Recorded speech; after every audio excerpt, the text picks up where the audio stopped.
گزارش ہے. جزاک اللہ، بہت بہت شکریہ. ظفر گورکھپوری نے کہا تھا کہ سلسلے کے بعد کوئی سلسلہ روشن کرے، ایک دیا جب ساتھ چھوٹے دوسرا روشن کرے. جانے والے ساتھ اپنے لے گئے اپنے چراغ، آنے والے لوگ اپنا راستہ روشن کریں. جناب شاہین لطیف صاحب آج کے محفل مشاعرے کی شمع روشن کریں. ایک ایسی شخصیت جس میں آنکھیں کھلی ہو اور ادبی ماحول میں اس نے جیا ہو، جس کے گھر پر بہت سارے شعراء آتے ہوں اور جس کے والد بہت اچھی شاعری کرتے ہوں، ظاہر سی بات ہے کہ اثرات تو ضرور پڑے. مجھے ان کے والد کا ایک دو شعر یاد آ رہے ہیں، پھر میں ان کو ان کے شعر سے بلاؤں. صاحب بھساولی صاحب نے کہا کہ تغیرات کو آئینے جہاں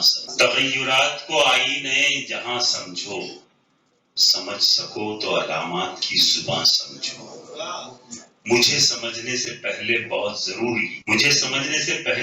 ضروری ہے میرا کلام، میرا فن، میری زبان سمجھو. تو ایسی شخصیت کے فرزند یہاں پر آئے. میں شاہد لطیف صاحب کو انہی کے اشعار سے زحمت کلام دینا چاہتا ہوں کہ نگاہ چاروں طرف تھی مگر زبان چپ چاپ.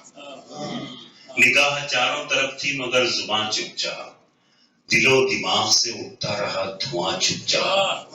شریف لوگ کہاں جائیں کیا کریں آخر، زمین چیختی پھرتی ہے آسمان چپ چاپ. زوردار تالیوں سے استقبال کرے اس شخص کا جس نے بزم کی شمع روشن کی ہے.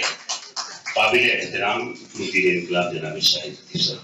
چراغ دان تھا، ہم لوگ قندیل کہتے ہیں لیکن وہ لفظ قندیل ہے. چراغ دان تھا، قندیل تھی، سراہی تھی، دلائیاں تھی، چٹائی تھی، چارپائی تھی. دلائیاں تھی، چٹائی تھی، چارپائی تھی. ایک عطردان تھا، ایک پاندان، ایک گلدان. ایک عطردان تھا، ایک پاندان، ایک گلدان. ایک آفتابہ، نمکدان، ایک دسترخوان. انگیٹھی، سنسی، الٹنی اور ایک دستپالا. محفل مشاعرہ میں ہمارے ساتھ ہیں روزنامہ انقلاب کے مدیر اعلیٰ شاہد لطیف صاحب. آئیے ہم ان سے جانتے ہیں کہ محفل مشاعرے میں انہیں کیا محسوس.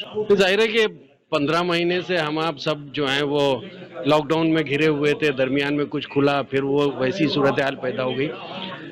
تو ایسی محفلیں جو ہے وہ ہماری روحانی غذا ہیں، ہے نا. اس سے بہت کچھ سیکھنے کو ملتا ہے اور سب ایک دوسرے سے سیکھتے ہیں.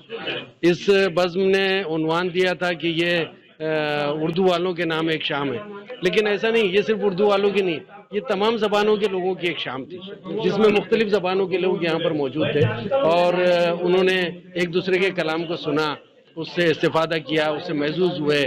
اور ایک عرصے کے بعد، ایک طویل عرصے کے بعد میں اس طرح کی محفل منعقد ہوئی تو سبھی لوگوں نے بہت اچھا محسوس کیا اور ایسا لگا کہ ہم زبان کی، بھاشا کی یا ادب اور ساہتیہ کی لو جلا رہے ہیں.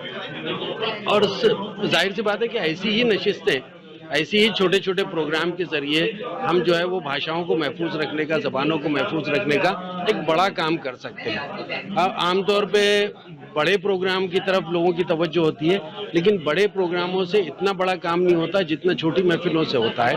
اس میں لوگ ایک دوسرے سے جڑتے ہیں، ایک دوسرے سے بات چیت کرتے ہیں اور جیسے کہ ایک بہت بڑا مجمع اگر مان لیجیے 5000 10,000 لوگوں کا ہو، کسی سے آپ کا براہ راست رابطہ نہیں ہوتا، صرف آپ کے الفاظ ان تک پہنچتے ہیں.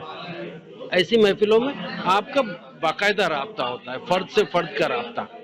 تو ایسی محفلیں جو ہے وہ بہت ہی خوش آئند ہیں، بہت ہی اچھی ہیں اور ہم چاہیں گے کہ ایسی چھوٹی چھوٹی سی محفلیں بمبئی شہر کے مختلف علاقوں میں ہوتی رہیں. جو ہوتا تھا، ایک زمانہ تھا کہ اس طرح کی محفلیں ہوتی تھیں، لیکن اب ایک عرصے سے یہ سب نہیں ہو رہا ہے اور جو وبا کورونا کی آئی اس کی وجہ سے تو بہت کچھ معطل ہو کر رہ گیا. اب جو ہے وہ ہمیں زندگی کے دور میں دوبارہ شریک ہونا چاہیے اور میں سمجھتا ہوں کہ یہ محفل جو ہے وہ ہمیں زندگی کے دور میں دوبارہ لے آئے گی. بھائی مجروح صاحب کا شعر ہے، میں اکیلا ہی چلا تھا جانب منزل مگر لوگ ساتھ آتے گئے اور کارواں بنتا گیا. وہی رزاق ہے بے شک وہی سب کو کھلاتا، وہی رزاق ہے بے شک وہی سب کو کھلاتا ہے، وہی ہے قادر مطلق جو ہم سب کو جلاتا ہے. آج کا مشاعرہ جو ہوا ہے وہ لاک ڈاؤن کے بعد میرا خیال ہے پہلی مرتبہ اوپن طور پر اس کو منعقد کیا ہے. آپ نے دیکھا بہترین شاعر تھے سارے یہاں پر ماشاءاللہ, سب نے اپنا کلام بہترین سنایا. اور اصل میں شاعری جو ہے نا وہ ایک میڈیا ہے تربیت کرنے, اردو کے لوگوں کو مزید بڑھانے. آپ نے دیکھا ہوگا جو اشعار پڑھے گئے, جو قطعات پڑھے گئے, جو نظمیں پڑھی گئیں, جو غزلیات پڑھی گئیں, وہ سب کی سب وہ ایسی ہے کہ اگر کسی اجنبی آدمی کو آپ سنائیں گے تو اس کے کچھ سمجھ میں آئے گا, میرے علم میں نہیں ہے, لیکن بہرحال یہاں لوگوں نے بہت زیادہ جذب کیا ہے, بہت زیادہ اخذ کیا ہے, اور اس سے فروغ ملے گا اردو کو. ایسے مشاعرے, ایسے پروگرام, ایسی مجلسیں منعقد ہوتی رہنی چاہیے, اور یہ اردو کا ایک ذریعہ ہے. اور چونکہ لاک ڈاؤن کی وجہ سے سب لوگ اپنے اپنے گھروں میں ہیں, وہ مجبوریاں ہیں, ظاہر سی بات ہے, وہ ایک وبا ہے, اس سے بچنا سبھی کو ہے. لیکن اس مرتبہ تھوڑی سہولت کے تحت یہ جو پروگرام کیا گیا ہے, میں سمجھتا ہوں کہ بہترین پروگرام تھا. اس لیے نہیں کہ میں نے صدارت کی ہے, بلکہ اس لیے کہ اس میں پڑھنے والے تمام شعراء ماشاءاللہ بہترین تھے. ناظم بہترین تھا, ناظم نے نظامت جو کی وہ بہترین نظامت کی انہوں نے, اور تمام شعراء نے بہترین کلام پڑھا. آپ نے بھی دیکھا ہوگا, سنا ہوگا آپ نے بھی ماشاءاللہ. ہماری دعا ہے کہ اس طرح کے پروگرامز ہوتے رہیں, کامیاب بھی ہوتے رہیں, اور لوگ اس سے کچھ فائدہ حاصل کریں. واشنگٹن پوسٹ کی ایک رپورٹ کے مطابق آج کی تاریخ میں اردو دنیا کے دوسرے نمبر پر بولی جانے والی زبان ہے. بہت اچھی. تو ظاہر سی بات ہے, اتنی مقبول, اتنی پیاری اور اتنی اچھی زبان کے لیے اگر تھوڑی بہت محنت کر لی جائے تو کیا قباحت ہے اس میں. اور مجھے اندازہ ہے کہ دنیا میں اس وقت اردو جس سطح پر بولی جا رہی ہے, لکھی جا رہی ہے, پڑھی جا رہی ہے, وہ میرا خیال ہے انگریزی کے بعد شاید سب سے زیادہ ہے. اب یہ الگ بات ہے کہ کسی کو اگر وہ لکھنا رسم الخط نہیں آتا ہو, ٹھیک ہے, سیکھ لے, آ جائے گا انشاءاللہ. جتنا آسان اردو کا رسم الخط ہے, اس سے آسان دنیا کا کوئی رسم الخط نہیں ہے. کہ جینے کی تمنا ہے تو لہروں سے لپٹ جا, جینے کی تمنا ہے تو لہروں سے لپٹ جا, حالات کے گرداب میں آرام کہاں تک. السلام علیکم. ماشاءاللہ آج کی یہ شام جو ہے اردو والوں کی جو سجائی گئی, ایک اچھا پروگرام یوسف دیوان صاحب اور ان کی ٹیم نے منعقد کیا.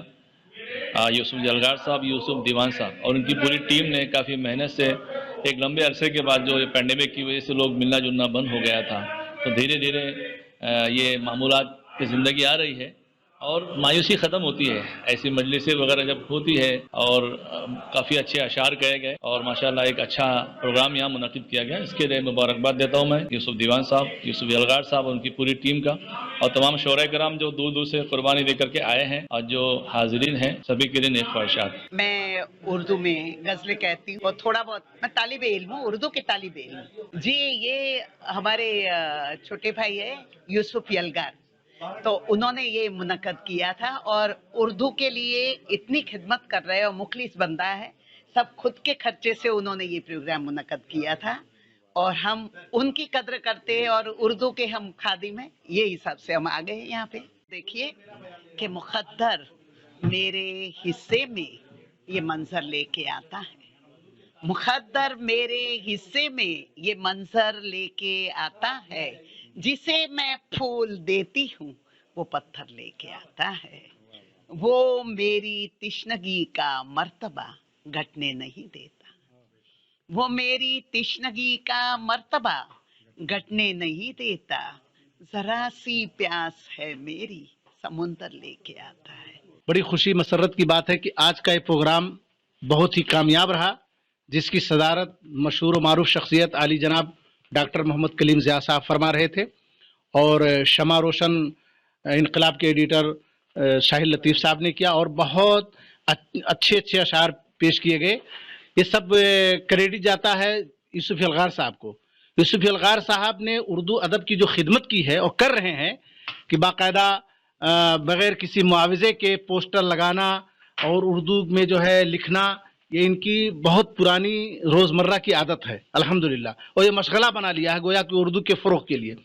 اور اس طرح کی نشستیں اس طرح کے مشاعرے ہونا چاہیے. تو انشاءاللہ یہ کارواں چلتا جائے گا. بقول مجروح سلطان پوری کے میں اکیلا ہی چلا تھا جانب منزل، مگر لوگ ساتھ آتے گئے، کارواں بنتا گیا. بزم یلغار کو مبارکباد بہت بہت خاص طور سے یلغار صاحب کو.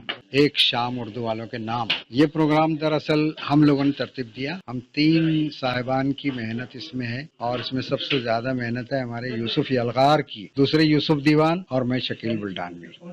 اور اس طرح کے جو پروگرام اکثر ہوتے ہیں بڑے مشاعرے ہال میں، تو اخراجات کے لیے چندے وغیرہ لیے جاتے ہیں لوگوں سے، لیکن ہم نے کسی سے بھی مدد نہیں لی ہے.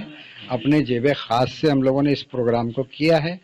اور اس کا مقصد یہ تھا کہ جو بڑے پروگرام ہوتے ہیں وہاں پر جو نومشق شعراء ہوتے ہیں، نئے نئے بچے جن کا جو نقش ہے وہ ابھرنا چاہیے، وہ ابھر کر نہیں آتا، وہاں سب سیاست بازی ہوتی ہے اور ان کو مواقع نہیں ملتے. تو نوجوانوں کو اور نومشق لوگوں کو اس سے جوڑنا اور ان کو مواقع فراہم کرنا، یہ اس پروگرام کا پہلا مقصد تھا. اور ساتھ ہی ساتھ سینئر جو شعراء ہیں ان کو بھی بلایا گیا تاکہ ان کے ساتھ ان کی جو ہے ملاقاتیں کرائی جائے اور ان کو اس اردو کی جو کارواں سے جوڑا جائے. یہ اس کا ایک خاص ہمارا مقصد تھا، اور آگے بھی اس طرح کے پروگرام ہم یوسف یلغار میں اور یوسف دیوان ہم کرتے رہیں گے. سب سے پہلے تو میں ایس ٹی نیوز کا بہت بہت شکر گزار ہوں جو یہاں پر آئے ہمارا پروگرام کو. تو میرا مقصد ہی، میں ایک غیر اردو تھا، مراٹھی سے پڑھا ہوں، کوئی اردو وغیرہ آتی نہیں تھی، کچھ نہیں، لیکن ایک جو جنون تھا میرا، جو سیکھنا کرنا. اس کے بعد میں طنز و مزاح کی شاعری بھی کیا ہوں، اور پورے آل انڈیا لیول پہ میں جاتا آتا ہوں. میرا مقصد یہ ہے کہ کچھ ادبی لوگ آئیں، جڑے، اور اچھے شعراء کرام یہاں سے نکلیں. بس یہی میرا مقصد تھا. اسی لیے پہلے تو میں نے یہ کہا تھا، غیر ہو کر بھی اردو بولتا ہے، فضا میں جیسے خوشبو گھولتا ہے، کروں کیا تعریف میں اور اس کی، وہ 17 کو 71 بولتا ہے. میرا نام زبیر راہی، اور جو ہے یہ اپنا بزم یلغار جو ہے، یلغار صاحب کے ایک کاوشوں کا نتیجہ ہے. انہوں نے بہت محنت کی ہے، بہت محنتوں کے بعد میں یہ پروگرام انجام پایا ہے، اور بہت ہی بہترین طریقے سے انہوں نے جو ان کو سیٹ کیا تھا، پروگرام کو آرگنائز کیا تھا بہت بہترین طریقے سے. بڑا مزہ آیا، اور جو ہے اردو کی بقا کے لیے یہ بہت محنت کر رہے ہیں، اور ہر ہفتے اور مہینے میں ایک پروگرام تو یہ ہمیشہ ان کا ہوتا ہی رہتا ہے اردو کے لیے، اور ہم بھی اس میں شامل ہوتے ہیں. ہماری بھی حوصلہ افزائی ہوتی ہے، ہم بھی اچھا لگتا ہے، ایک موقع مل رہا ہے نئے نئے شاعروں کو باہر آنے کا. شکر گزار ہوں یوسف یلغار صاحب کا کہ انہوں نے مجھے بلایا. آپ کا کوئی شعر؟ میرا ایک شعر، میں تیرے الفاظ سے خوشبو نہیں آنے والی، زبان جب تک تجھے اردو نہیں آنے والی. میں آج مشکور و ممنون ہوں سر ڈاکٹر کلیم ضیاء سر کا، یوسف یلغار بھائی کا، دیوان یوسف صاحب کا، کہ آج مجھے اس چھوٹے سے پروگرام میں ہی نہیں، میں یہ سمجھتا ہوں کہ یہ عالمی سطح پر یہ پروگرام ہے. کلیم ضیاء صاحب کے 1-2 مشرے سے، کچھ بڑی بات نہیں حاکم دوراں ہونا، کچھ بڑی بات نہیں حاکم دوراں ہونا، آدمی کے لیے معراج ہے انسان ہونا. تو اسی کے ساتھ میں اپنی گفتگو ختم کرتا ہوں. السلام علیکم. سیاسی تقدیر یوٹیوب چینل کو سبسکرائب کریں اور بیل آئیکن پر کلک کریں تاکہ آپ کو سب سے پہلے خبریں ملتی رہیں.